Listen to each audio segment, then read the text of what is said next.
नमस्कार दोस्तों, D Y books में आपका स्वागत है।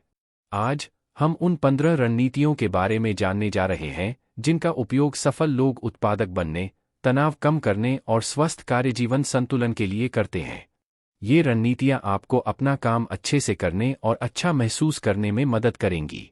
आज की तेज़तर्रार और ध्यान भटकाने वाली दुनिया में समय का प्रभावी ढंग से प्रबंधन करना महत्वपूर्ण है।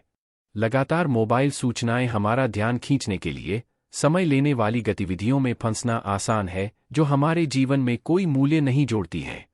समय एक अनमोल संसाधन है जो एक बार चला गया तो कभी वापस नहीं पाया जा सकता।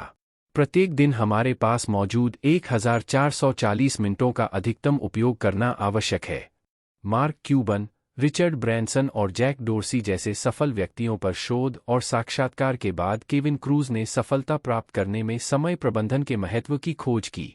क्या आपने कभी सोचा है कि अधिक समय आपको स्वास्थ्य, परिवार और व्यक्तिगत लक्ष्यों पर ध्यान केंद्रित करने की अनुमति कैसे दे सकता है?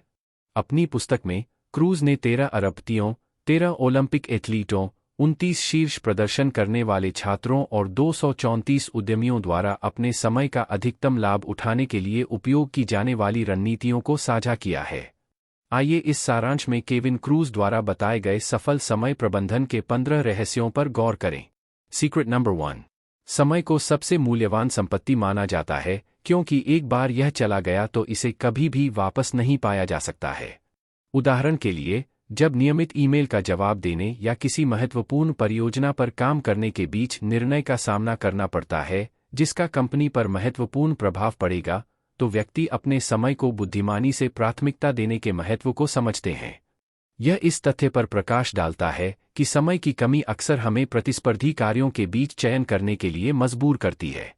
इसी तरह, व्यक्तिगत जीवन में व्यक्तियों को सोशल मीडिया पर समय बिताने या व्यक्तिगत विकास में योगदान देने वाली गतिविधियों में शामिल होने के बीच चयन करना पड़ सकता है, जैसे कि किताब पढ़ना। मुख्य उपाय यह है कि समय का कुशलतापूर्वक उपयोग किया जाना चाहिए और तुच्छ गतिविधियों पर बर्बाद नहीं किया जाना चाहिए। अंतर्निहित संदेश स्पष्ट है: समय एक बहुमूल्य वस्तु है जिसका मूल्य निर्धारण और बुद्धिमानी से उपयोग किया जाना चाहिए। Secret number 2। 168 घंटे के कार्य सप्ताह में महारत हासिल करना। यह रहस्य आपको सिखाता है कि जब आपके पास करने के लिए अधिक काम हो, तो आप प्रत्येक कार्य के घंटों को एक दिन के बजाय पूरे सप्ताह में फैला सकते हैं। एक सहयोगात्मक सेटिंग में छात्रों को अंशकालिक रूप से पढ़ाने की कल्पना करें। व्यक्तिगत गतिविधियों और शौक के बीच केवल दैनिक कार्यों पर ध्यान केंद्रित करने के बजाय आप एक ऐसा दृष्टिकोण अपना सकते हैं जो पूरे सप्ताह पर केंद्रित हो। छात्र अपना स्कूल का काम सोमवार को और अपने दोस्तों का होमवर्क शुक्रवार को कर सकते हैं। आप अपने समय की गारंटी ले सकते हैं। यह 28 घंटे का दृष्टिकोण उसके ऊपर से दबाव हटा देता है क्योंकि यह उसकी आत्म देखभाल और विश्राम की आवश्यकता को पहचानता है और उसे व्यायाम और ध्यान के लिए सप्ताह के दौरान हर सुबह 1 घंटा निकालने की अनुमति देता है। सप्ताहांत में निजी शौक के लिए समय निकालें। प्रतिबद्धताओं और गतिविधियों पर समान रूप से काम करने के लिए पूरे सप्ताह समय अलग रखें। चलिए बढ़ते हैं अपने तीसरे सीक्रेट की तरफ। Secret number 3। जाने कि आपका समय कहाँ जाता है। तीसरा रहस्य हमें बताना चाहता है कि हमें यह पता लगाने की जरूरत है कि हमारा समय कहाँ जाता है या बर्बाद होता है। मान लीजिए कि किसी कर्मचारी के पास कोई प्रोजेक्ट है, लेकिन वह उसे प्रभावी ढंग से पूरा करने में असमर्थ है। उसे एहसास होता है कि अब उसके पास इसे खत्म करने का समय नहीं है। फिर उसने फैसला किया कि मैं 1 हफ्ते तक अपना समय ट्रैक करूंगा। आखिर मैं अपना समय कहाँ बिताऊं? सप्ताह के दौरान सभी कार्य, बैठकें और ईमेल का उत्तर देना। सोशल मीडिया प्रोजेक्ट सावधानीपूर्वक उसकी गतिविधियों को रिकॉर्ड करता है, काम में ब्रेक और व्यक्तिगत मामलों पर उसके द्वारा खर्च किए गए समय को ध्यान में रखता है। सप्ताह के अंत में वह अपने समय का विश्लेषण करता है और महसूस करता है कि उसके दिन का एक महत्वपूर्ण हिस्सा गैरजरूरी बैठकों का होता है, और जब वह सोशल नेटवर्क पर समय बिताता है तो उसे पता चलता है कि यह गतिविधि उसके मुख्य लक्ष्यों के अनुरूप नहीं है या है उपयोगी नहीं। इसके प्रदर्शन पर महत्वपूर्ण प्रभाव पड़ता है। वह परिवर्तन करने के लिए इस जानकारी का उपयोग करता है। जब भी संभव हो, वह गैरजरूरी बैठकों में भाग लेने से बचते हैं। वह उन बैठकों को स्वीकार या अस्वीकार कर देता है जिनका कोई महत्व नहीं है। यह काम के घंटों के दौरान सोशल मीडिया के उपयोग को भी सीमित करता है। ब्रेक के दौरान वह इसके लिए विशेष समय देते हैं।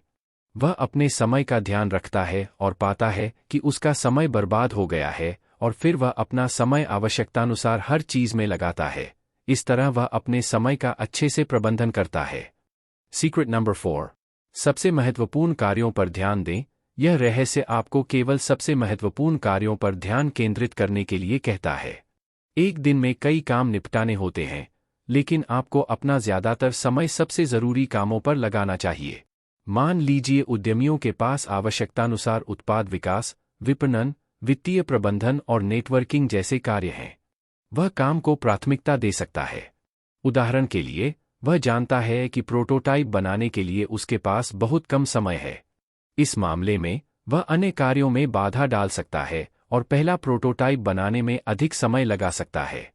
यदि आपका उत्पाद अच्छा नहीं है, तो आपकी मार्केटिंग और नेटवर्किंग भी नहीं होगी, इसलिए आप अपना समय मार्केटिंग और नेटवर्किंग जैसी अन्य चीजों में व्यतीत कर सकते हैं। अपने काम को प्राथमिकता देकर आप अधिक महत्वपूर्ण कार्य पा सकते हैं, और इसी तरह उद्यमी अपने कीमती समय को अपनी प्राथमिकताओं के अनुसार समायोजित कर सकते हैं और अपने लक्ष्यों को प्राप्त करने के लिए इसका बुद्धिमानी से उपयोग कर सकते हैं। सीक्रेट नंबर 5, विशिष्ट लक्ष्य निर्धारित करें। यहाँ विशिष्ट उद्देश्य से तात्पर्य यह है कि आपका लक्ष्य विशिष्ट होना चाहिए। अगर मैं आपको यह बात एक उदाहरण से समझाऊं तो मान लीजिए कि आपके जीवन का लक्ष्य मेरे लिए एक महान इंसान बनना है। यह लक्ष्य आपका विशिष्ट नहीं है। वह जानती है कि मैं एक महान आदमी बनना चाहता हूं। यदि आप अपना करियर बनाना चाहते हैं, लेकिन यह नहीं जानते कि सफल होने के लिए आपको किस क्षेत्र, किस उद्योग की आवश्यकता है या किस व्यवसाय में सफल होने की आवश्यकता है, तो आपको यह सब पता लगाने की आवश्यकता है। आइए इसे एक और उदाहरण से समझते हैं। मान लीजिए कि कोई पेशेवर अपने करियर को आगे बढ़ाना चाहता है। यह एक लक्ष्य निर्धारित करता है कि मुझे अपने करियर में आगे बढ़ना चाहिए, इसलिए यह कोई विशिष्ट लक्ष्य नहीं है। विशिष्ट लक्ष्य यह है कि मुझे आगे बढ़ना चाहिए। यदि हम अगले 2 वर्षों में इस कंपनी में नेतृत्व की स्थिति तक पहुंचते हैं, तो यह एक विशिष्ट लक्ष्य है।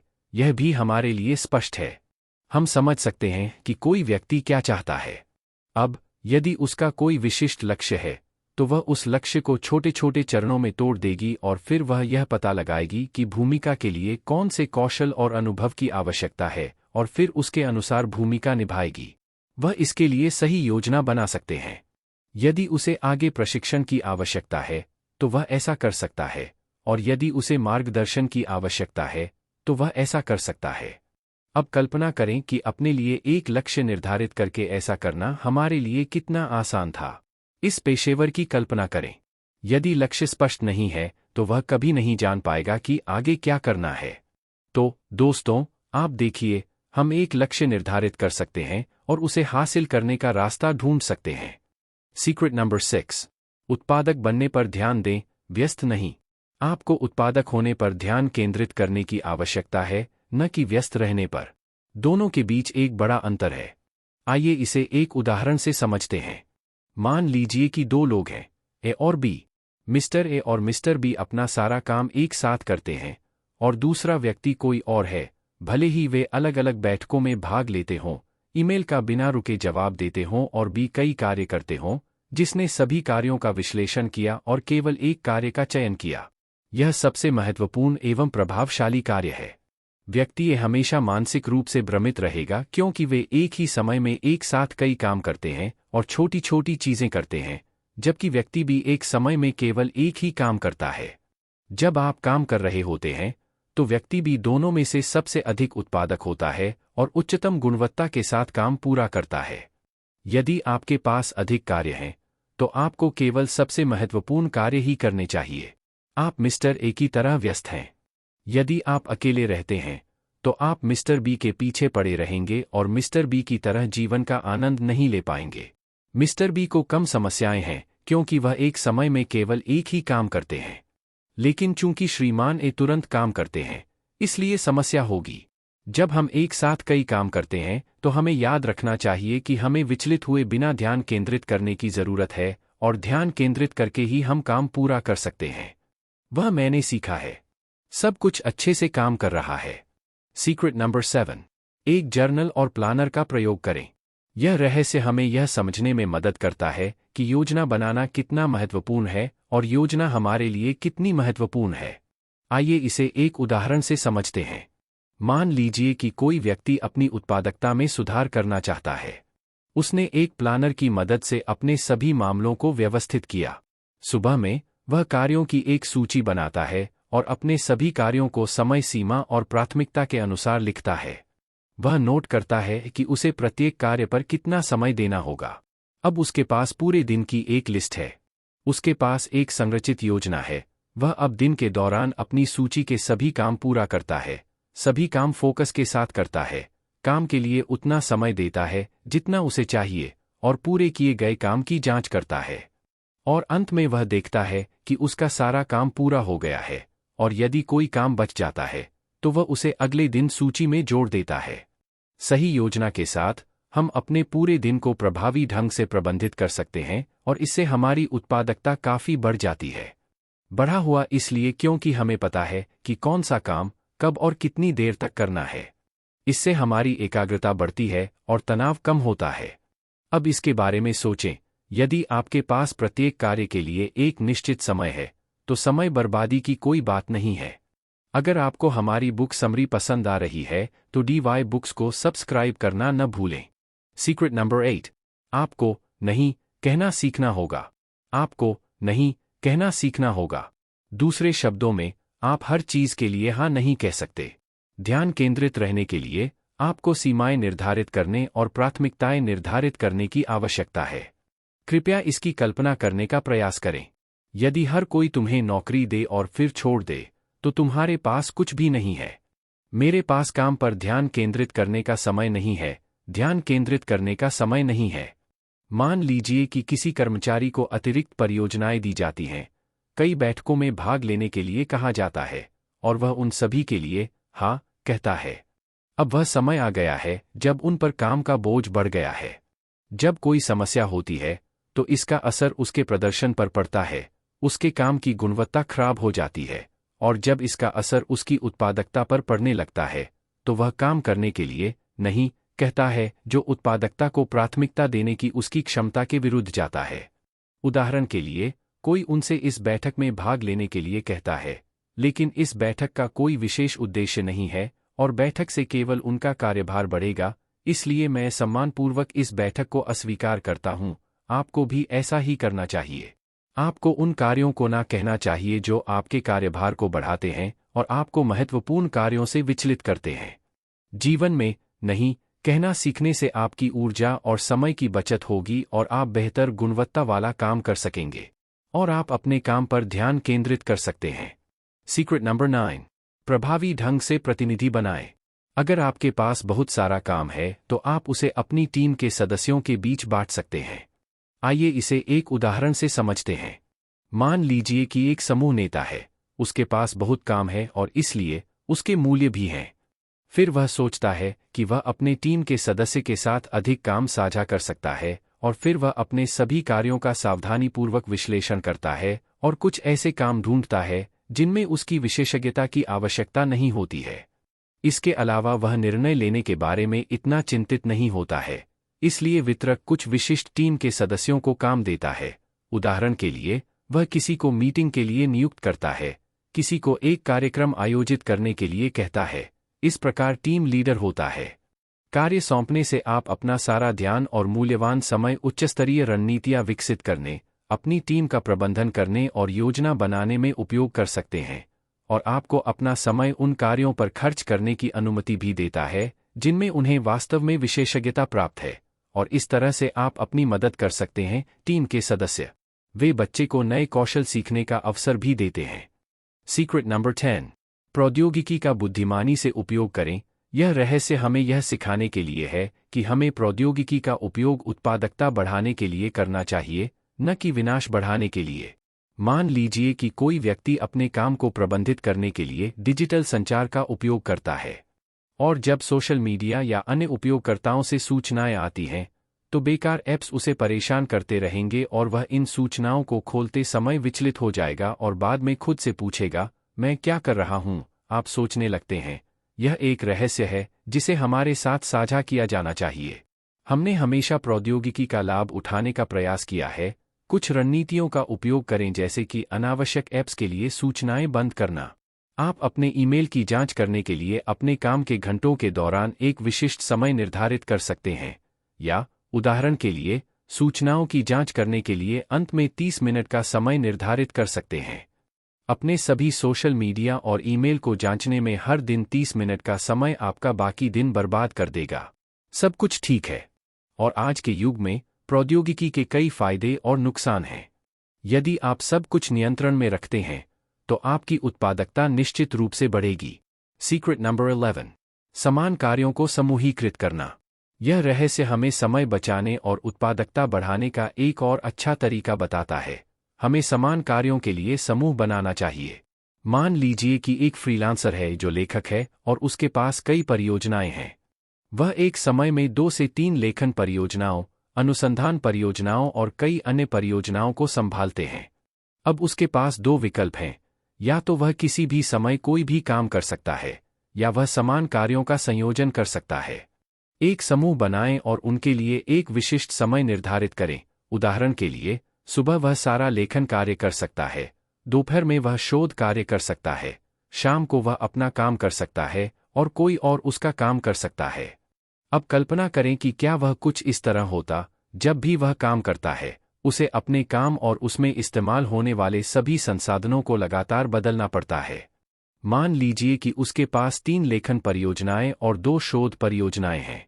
जब वह पहली बार एक लेखन कार्य पूरा करता है, तो उसे अलग अलग वेबसाइटें और शोध उपकरण खोलने की आवश्यकता होती है, और जब वह फिर से लेख लिखना शुरू करता है, तो उसे शोध उपकरण बंद करने और लेखन उपकरण फिर से खोलने की आवश्यकता होती है। अब कल्पना करें कि वह इस पर कितना समय खर्च करेगा। तो समूहीकरण इसी तरह से काम करता है। ये जरूरी है। अगर आपको हमारी बुक समरी पसंद आ रही है तो DY बुक्स को सब्सक्राइब करना न भूलें। सीक्रेट नंबर 12, उत्पादकता को अधिकतम करने के लिए अनुष्ठानों का उपयोग करें। आप अपनी उत्पादकता बढ़ाने के लिए अनुष्ठान और दिनचर्या बना सकते हैं। मान लीजिए कि आप एक उद्यमी हैं जो काम में अधिक उत्पादक होना चाहते हैं, और आप एक सुबह की दिनचर्या बनाते हैं जिसमें जल्दी उठना और व्यायाम करना शामिल है। जब वह ध्यान करता है तो उसे अपने लक्ष्य याद आते हैं। इस अनुष्ठान को नियमित रूप से करने से आपकी ऊर्जा भी बढ़ सकती है, क्योंकि अब आपको अपने दिन की योजना नहीं बनानी पड़ेगी। उसे क्या करना है, इसके बारे में अनुष्ठान बनाए गए। वह जो ठान ले वह कर सकता है। वह दिन के लिए तैयार रहेगा और यह रवैया उसे केंद्रित रखेगा। इसी तरह, यदि कोई एक और उदाहरण समझ सकता है जहां वे समारोह के अंत में एक समारोह कर सकते हैं। एक ऐसा दिन जहां आप अगले दिन के लिए कार्यों की सूची बना सकते हैं, अपने कार्यक्षेत्र को अच्छी तरह से व्यवस्थित कर सकते हैं, आज किए गए अच्छे कामों को याद रख सकते हैं और अगले दिन के लिए एक स्पष्ट योजना भी बना सकते हैं। यह आपको जीवन पर ध्यान केंद्रित करने में मदद करता है। ऐसा ही होना चाहिए। सीक्रेट नंबर 13, यह स्वस्थ रहें रहस्य कहता है कि जब उत्पादकता और समय प्रबंधन की बात आती है तो आप अपने स्वास्थ्य के बारे में नहीं भूल सकते। शारीरिक और मानसिक रूप से स्वस्थ रहना भी बहुत जरूरी है। मान लीजिए कि कोई पेशेवर है जो अपने काम में इतना व्यस्त है कि कभी-कभी वह भोजन छोड़ देता है और कभी-कभी उसे व्यायाम के लिए समय नहीं मिलता है। उसे अपने परिवार और दोस्तों के लिए भी समय नहीं मिलता है, और चूंकि वह काम में इतना व्यस्त है तो वह होगा मानसिक रूप से बहुत अस्थिर इत्यादि। इन चीजों ने उनकी सेहत पर भी काफी असर डाला और फिर उन्होंने अपनी सेहत के लिए समय देने का फैसला किया। उन्होंने एक अच्छी दैनिक दिनचर्या बनाई जिसमें पर्याप्त व्यायाम करना, पर्याप्त पानी पीना, पर्याप्त नींद लेना शामिल है। ये सभी इसका हिस्सा हैं और व्यायाम आपको रात में अच्छी नींद लेने में मदद करता है। उनकी एकाग्रता में काफी सुधार हुआ है और वह अब शारीरिक और मानसिक रूप से स्वस्थ हैं। कोई भी नौकरी आपके जीवन से अधिक महत्वपूर्ण नहीं हो सकती। आपको अपने स्वास्थ्य पर भी समय देने की जरूरत है। सीक्रेट नंबर 14, अपने वातावरण को अनुकूलित करें। आपका वातावरण आपके काम पर ध्यान केंद्रित करने में मदद करने में महत्वपूर्ण भूमिका निभाता है। मान लीजिए कोई पेशेवर घर पर काम करता है। मेरे घर पर बच्चे थे और मेरी पत्नी घर का काम कर रही थी, जिससे मेरे लिए ध्यान केंद्रित करना मुश्किल हो रहा था। परीक्षा की तैयारी करने वाले छात्रों को घर पर भी समस्याएं होती हैं। उदाहरण के लिए, जब बच्चे शोर कर रहे होते हैं और हर कोई काम कर रहा होता है, तो घर पर एकाग्रता भंग हो जाती है। इसलिए ध्यान केंद्रित करना बहुत कठिन है। अपने पर्यावरण को अनुकूलित करना बहुत महत्वपूर्ण है। यदि आपकी कोई विशेष बैठक है, तो आप अपने परिवार को कुछ समय बाद इसे समाप्त करने के लिए कह सकते हैं, यह मेरी महत्वपूर्ण बैठक है, या फिर आप किसी दूर स्थान पर जा सकते हैं। कुल मिलाकर, आपको अपने काम पर ध्यान केंद्रित करने के लिए अपने वातावरण को अनुकूलित करने की आवश्यकता है। तभी आप अपने काम पर पूरा ध्यान लगा पाएंगे और यही आखिरी ट्रिक है। Secret number 15। कभी सीखना मत छोड़ो। आत्मसुधार कौशल विकसित करने के लिए प्रशिक्षण बहुत महत्वपूर्ण है। यदि आप प्रशिक्षण पुस्तक का सारांश देखना चाहते हैं, तो आप हमारे चैनल पर जा सकते हैं। आजकल प्रशिक्षण बहुत महत्वपूर्ण होता जा रहा है, क्योंकि आजकल हर काम में नई तकनीकों का उपयोग किया जाता है और इन तकनीकों का उपयोग करने के लिए आपको पहले सीखना होगा और आज के समय में आप प्रशिक्षण के बिना आगे नहीं बढ़ सकते हैं। सीखने की प्रक्रिया को बेहतर ढंग से समझने के लिए हमारा प्रशिक्षण वीडियो देखें। जांच करना। तो फ्रेंड्स, आज की बुक समरी आपको कैसी लगी कमेंट करके ज़रूर बताएं और समरी एंड तक सुनने के लिए आपका धन्यवाद। मिलते हैं अगली बुक समरी में।